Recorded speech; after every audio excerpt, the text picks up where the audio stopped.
El COVID-19 en Ecuador ha sido una gran amenaza, pero ¿cuándo llega este al país? El coronavirus ya hace presencia en 3 países latinoamericanos. Hace pocos minutos el gobierno ecuatoriano confirmó el virus en su territorio. México reporta ya 3 casos y Brasil registra 1 e investiga 182 posibles contagios. Se trata de una ecuatoriana que vive en España y que ingresó al país el pasado 14 de febrero sin aparentes síntomas, pero que después los manifestó en Guayaquil. Y hoy tenemos que informar que tenemos el primer caso confirmado de coronavirus en el Ecuador. Se trata de un caso importado. La paciente de 70 años está en cuidados intensivos y en crítico estado de salud.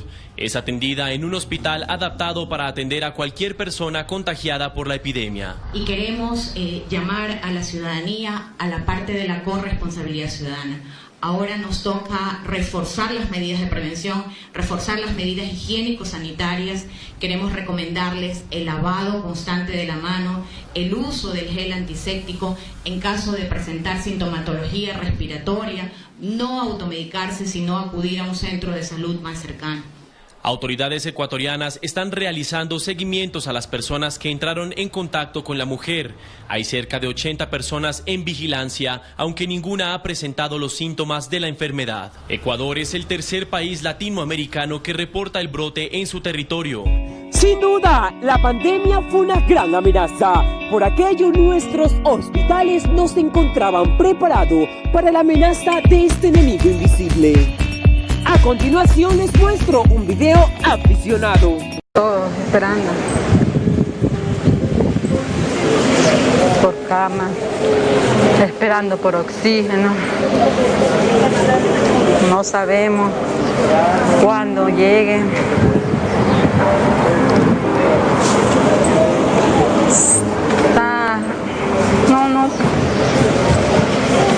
No sabemos qué hacer.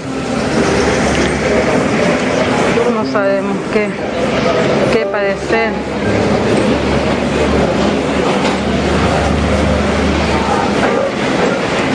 Miren la cantidad de gente esperando cama, esperando oxígeno. Todos estamos aquí, pero nada ayuda. Varios han sido los casos de corrupción que se han dado durante esta emergencia sanitaria. A continuación veamos el caso del expresidente Abdalá Bucaram. Ahora les contamos que la policía junto a la fiscalía allanaron la casa del expresidente Abdalá Bucaram, ubicado en la Kennedy Norte. Esto dentro de las investigaciones por presunto peculado en las compras de insumos médicos en el Hospital del Seguro Social. Nos vamos a trasladar hasta el puerto principal con Paul Tutiven, quien tiene más detalles. ¿Qué tal? Buenos días. En total, alrededor de 45 fiscales han participado en los diferentes allanamientos ejecutados en diferentes puntos, como en la vía San Borondón, como en algunas ciudadelas del norte de Guayaquil. Específicamente nos encontramos aquí en la casa del expresidente de la República, Abdalá Bucaram. Este inmueble está ubicado aquí en la ciudadela Kennedy Norte. Alrededor de las 4 de la madrugada llegaron los elementos de la UNACE y otros oficiales de distintas unidades élites de la institución policial. Como también en este lugar estuvo la fiscal distrital Yanina Villagómez. Según la cuenta de Twitter de la Fiscalía General del Ecuador, indica que se allanó el domicilio del expresidente Abdalá Bucaram, aquí ubicado en la Kennedy Norte, dentro de las investigaciones iniciadas por presunto peculado en compras de insumos médicos en el Hospital del Seguro Social. Luego de esta intervención, el expresidente de la República quedó en calidad de detenido y fue llevado a la Fiscalía del Cuartel Modelo, supuestamente, según lo que dice la Fiscalía, porque no habría presentado el justificativo de la posesión de un arma de fuego. A esta hora continúan los elementos del GIR, elementos de la UNACE, como también oficiales del servicio. Este fue el caso de Abdalá Bucaram Ortiz. Ahora veamos el caso de Daniel Salcedo. La Policía Judicial y la fiscal Claudia Romero lideraron anoche el allanamiento en este edificio ubicado en el norte de Guayaquil. Los agentes ingresaron a uno de los departamentos del 5º piso que habría sido frecuentado por Daniel Salcedo, procesado por el delito de peculado. No hubo detenidos, pero sí se decomisaron 4 bitácoras del edificio en el que quedaron registrados los datos de los conductores que ingresaron con sus carros al garaje del inmueble en lo que va del 2020. Sin duda, uno de los personajes más sonados dentro de la política y dentro del ámbito de la corrupción es Daniel Salcedo. El piano de Raúl Di Blasio trajo por primera vez a escena a Daniel Salcedo Bonilla, aunque no lo sabíamos del todo. En el 2014, cuando apenas tenía 24 años, Salcedo obtuvo más que su primer $1.000.000. La gobernación de Rolando Panchana le otorgó un contrato por $1.792.000 a la empresa HDC Producciones, la que Salcedo creó cuando apenas tenía 19 años de edad, según los registros de la Superintendencia de Compañías. Este contrato, que también se hizo bajo régimen especial, llamó la atención de la Contraloría, pero fue archivado en la Fiscalía del Guayas. Luego de esta millonaria contratación, la empresa de Salcedo aumentó su capital en casi $100.000. Pasaron los años y es evidente cómo la situación de Daniel Salcedo Bonilla siguió mejorando. Hoy este es uno de sus bienes, un lujoso departamento en un exclusivo edificio en Miami, por el que pagó $890.000 en el 2019. Salcedo además es propietario de la casa en Miami que este noticiero mostró. Era el sitio en el que se hospedaba la familia Bucarán. Por ese bien, comprado también en el 2019, pagó $670.000, es decir, en un solo año, Salcedo manejó más de $1,5 millones para poder comprarse 2 de sus bienes en Estados Unidos. A esto hay que sumarle el departamento en Guayaquil, donde según su novia vivían. Se trata de 2 departamentos en el piso 10 del edificio Cuo, valorado cada uno en $316.000, es decir, $500,000 más. Daniel Salcedo además tiene 2 compañías en Estados Unidos, mientras que en Ecuador es accionista mayoritario de 10 empresas. Posee representación como presidente y gerente en otras 6 y tiene relación de dependencia en otras 2 compañías. Y pese a que la siguiente cifra es importante, queda corta frente a los gastos que en un solo año realizó solo en bienes Daniel Salcedo.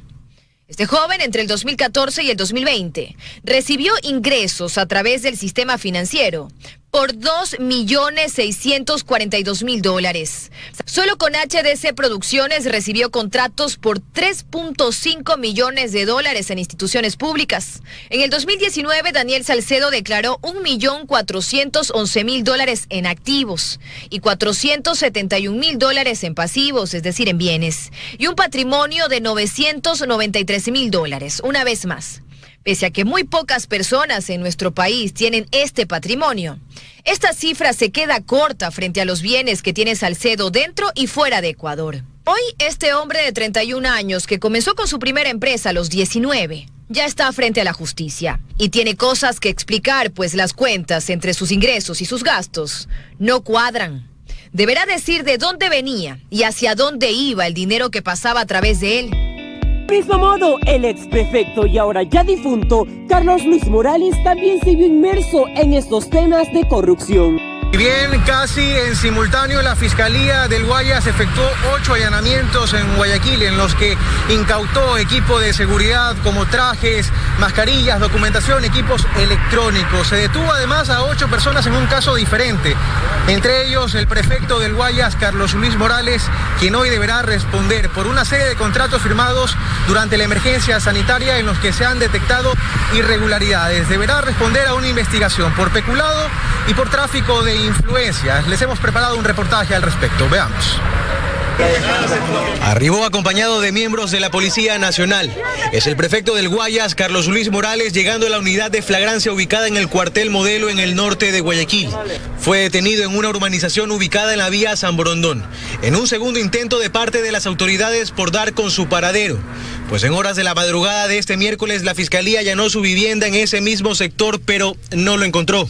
Morales cumplió con las diligencias médicas respectivas y luego de aproximadamente 1 hora salió por la misma puerta sin dar declaraciones, rumbo a la Policía Judicial, donde se tomará su versión. Prefecto. El prefecto Carlos Luis La Fiscalía investiga presuntas irregularidades en los 17 contratos firmados en la prefectura del Guayas, en una trama en la que también se vería involucrada el círculo familiar del prefecto Carlos Luis Morales. Morales ha sido cuestionado por varios de los 17 contratos firmados por la prefectura por más de $5 millones en tiempos de emergencia sanitaria. 2 de ellos están siendo investigados por la Fiscalía, quien indaga el cometimiento de 2 delitos: tráfico de influencias y peculado. La prefectura compró mascarillas y pruebas rápidas casi al doble que el municipio de Guayaquil y contrató a una empresa para realizar un procesamiento de datos cuyo presidente es un hombre de la tercera edad, que vive casi en la indigencia según sus allegados. Morales, ya sin apoyo de su partido, intentó desmarcarse de los señalamientos suspendiendo su departamento de compras y denunciando a los hijos de su esposa en la Fiscalía. Pero eso no ha sido impedimento para que la justicia hoy le pida cuentas a él. Varios han sido los casos de corrupción que se han dado durante esta emergencia sanitaria. La corrupción se expandió más rápido que el coronavirus en el país. Son casi medio centenar de casos denunciados con presunto sobreprecio en la compra de insumos médicos que aprovecharon la declaratoria de emergencia para comprar directamente a precios exorbitantes a empresas de papel, de amigos, conocidos o familiares, y de esto la Fiscalía tiene que conseguir pruebas para acusar a los responsables. Van a conocer exclusivamente los casos que se generen a raíz de esta emergencia. ¿Con qué objetivo? De garantizar la objetividad en las investigaciones, unificar procedimientos investigativos por estos tipos penales, sobre todo evitar la impunidad. Esa fuerza de tarea multidisciplinaria conformada por la Fiscalía investiga hasta el momento 45 casos de corrupción. 43 están en indagación y 2 ya tienen instrucción fiscal. Uno de estos es el caso de los kits alimenticios de la Secretaría de Gestión de Riesgos. Los casos que investigan están en 13 provincias del país. Solo en Guayas hay 12 y en Los Ríos 11 casos. ¿Qué tipos de delitos se están investigando? Los relacionados con la administración pública. Peculado, tráfico de influencias, alteración de evidencias y elementos de prueba. Tenemos también temas relacionados con cohecho, concusión. La idea de la fiscal general es concentrar la investigación de estos casos en 8 fiscales con sus respectivos grupos de apoyo, que estarán asistidos por fiscales en las 24 provincias del país y 3 expertos en diferentes materias. La fiscal pedirá también el apoyo de un grupo especial de la policía para trabajar conjuntamente. Y blindar los procesos de presiones quizá políticas o conflicto de intereses que se puedan generar en las provincias. La fiscal Salazar quiere darle diligencia e importancia a estos casos para impulsarlos y evitar la tan repudiada impunidad. Pero eso no es todo, porque el ex asambleísta Daniel Mendoza también se vio involucrado en temas de corrupción en lo que concierne al ámbito de la salud.